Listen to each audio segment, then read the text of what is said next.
with older workers. I think what we're mostly seeing with the teenagers is... We take you now to Milwaukee, Wisconsin, where President Obama is about to give a Labor Day address on the economy and workers' issues. He's speaking at the city's annual community festival called Labor Fest. The event is organized by the Milwaukee Area Labor Council of the AFL-CIO. This is C-SPAN's live coverage.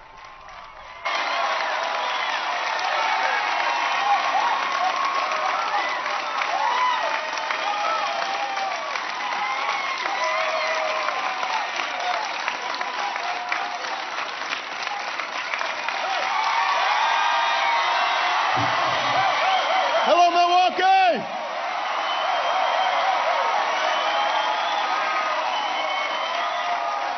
Oh, hello, Milwaukee! Thank you! It is good to be back in Milwaukee. It is good to be built. Yeah, I'm almost home.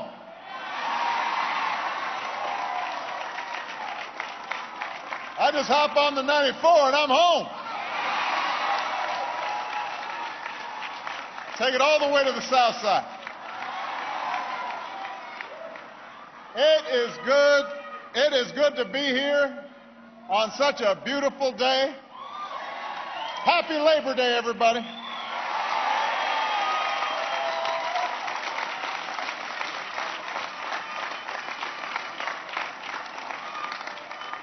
I want to say thank you to the Milwaukee Area Labor Council and all of my brothers and sisters in the AFL-CIO for inviting me to spend this day with you.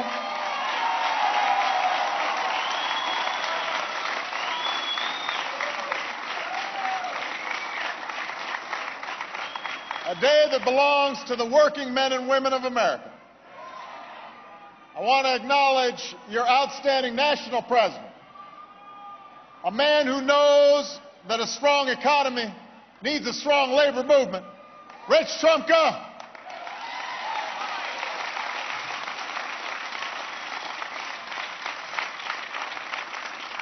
Thank you to the president of Wisconsin AFL-CIO, Dave Newby, our host, your area Labor Council Secretary Treasurer Sheila Cochran. I hear it's Sheila's birthday tomorrow. Where is she?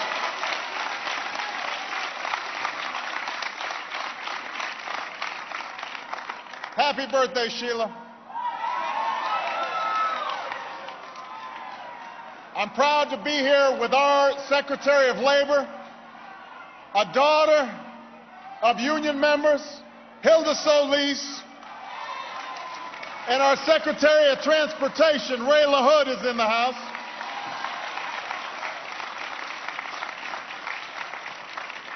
And I want everybody to give it up for people who are at the forefront of every fight for Wisconsin's working men and women. Senator Herb Kohl, Congresswoman Gwen Moore,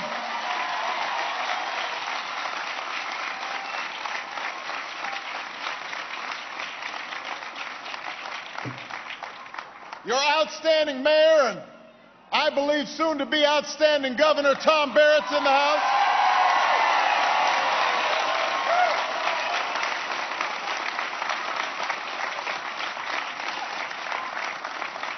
And I know your other great senator, Russ Feingold, was here earlier standing with you and your families just like he always has. Now he's in his hometown of Janesville to participate in their Labor Day parade. So it is good to be back. Now, of course, this isn't my first time at Labor Fest. Some of you remember I stood right here with you 2 years ago when I was still a candidate for this office. And during that campaign, we talked about how for years the values of hard work and responsibility that had built this country had been given short shrift, and how it was slowly hollowing out our middle class. Listen, everybody who has a chair, go ahead and sit down, because everybody's all hollering. Just relax. I'm going to be talking for a while now. Everybody take...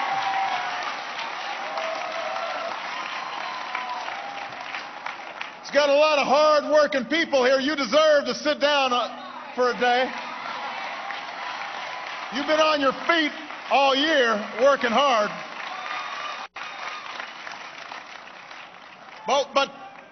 But 2 years ago, we talked about some on Wall Street who were taking reckless risks and cutting corners to turn huge profits, while working Americans were fighting harder and harder just to stay afloat. We talked about how the decks all too often were stacked in favor of special interests and against the interests of working Americans. And what we knew even then was that these years would be some of the most difficult in our history. And then 2 weeks later, 2 weeks after I spoke here, the bottom fell out of the economy. And middle-class families suddenly found themselves swept up in the worst recession of our lifetimes. So the problems facing working families, they're nothing new, but they are more serious than ever. And that makes our cause more urgent than ever. For generations, it was the great American working class, the great American middle class, that made our economy the envy of the world. It's got to be that way again.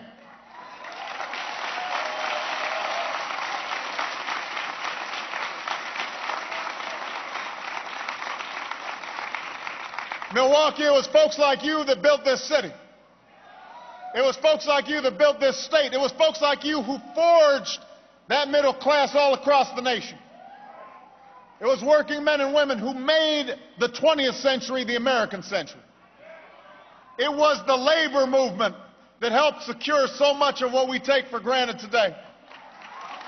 The 40-hour work week, the minimum wage, family leave, health insurance, Social Security, Medicare, retirement plans, the cornerstones of the middle class security all bear the union label.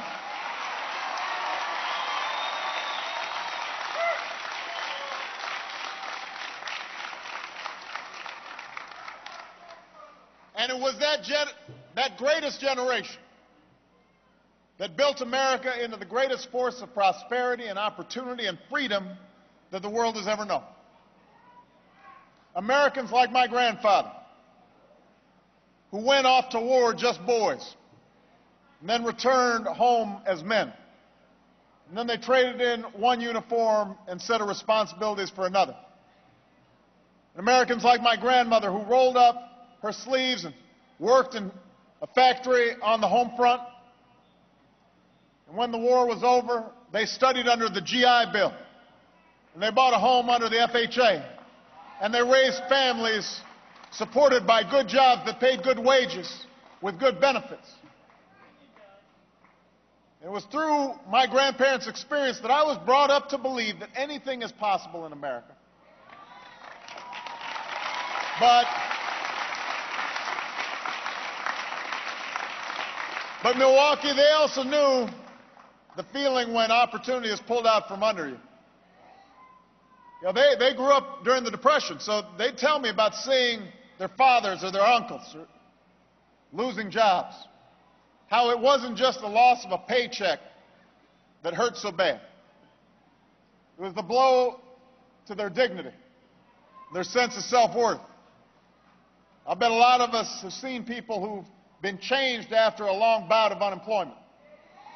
Yeah, it can wear you down.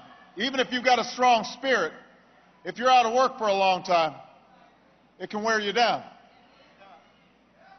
So my grandparents taught me early on that a job is about more than just a paycheck. The paycheck's important, but a job's about waking up every day with a sense of purpose and going to bed at night feeling like you've handled your responsibilities.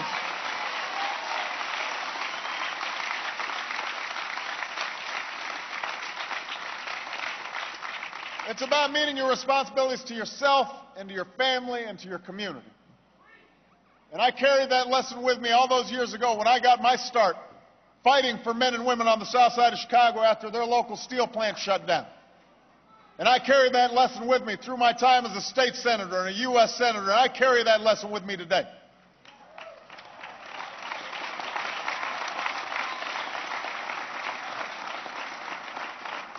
And I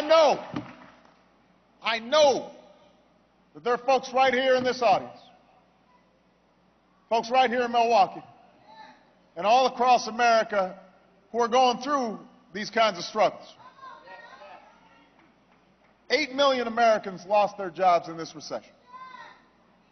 And even though we've had 8 straight months of private sector job growth, the new jobs haven't been coming fast enough. Now here's the honest truth, the plain truth. There's no silver bullet. There's no quick fix to these problems. I knew when I was running for office, and I certainly knew by the time I was sworn in, I knew it would take time to reverse the damage of a decade worth of policies that saw too few people being able to climb into the middle class, too many people falling behind.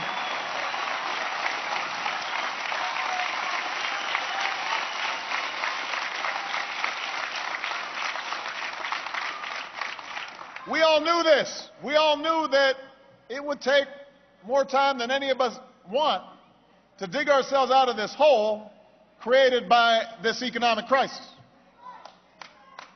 But on this Labor Day, there are 2 things I want you to know.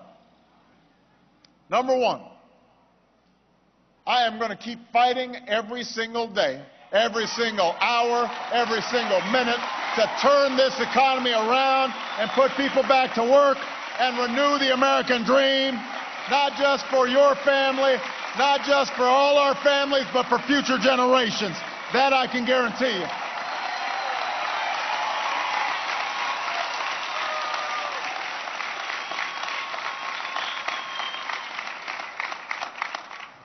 Number 2, I believe this with every fiber of my being. America cannot have a strong, growing economy without a strong, growing middle class and the chance for everybody, no matter how humble their beginnings, to join that middle class.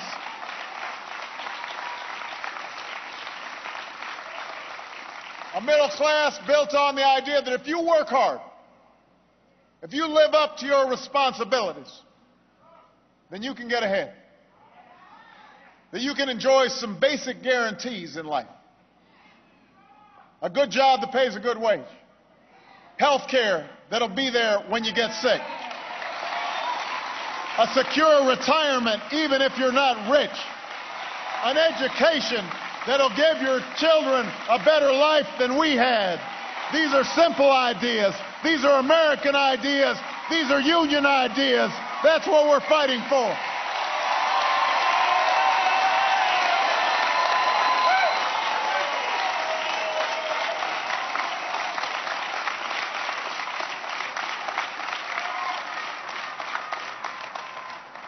I was thinking about this last week. I was thinking about this last week on the day I announced the end of our combat mission in Iraq.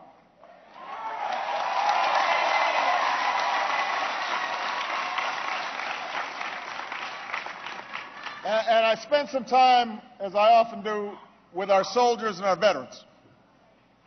And this new generation of troops coming home from Iraq, they've earned their place alongside the greatest generation. Just like that greatest generation, they've got the skills, they've got the training, they've got the drive to move America's economy forward once more. We've been investing in new care and new opportunities and a new commitment to our veterans because we've got to serve them just the way they served us.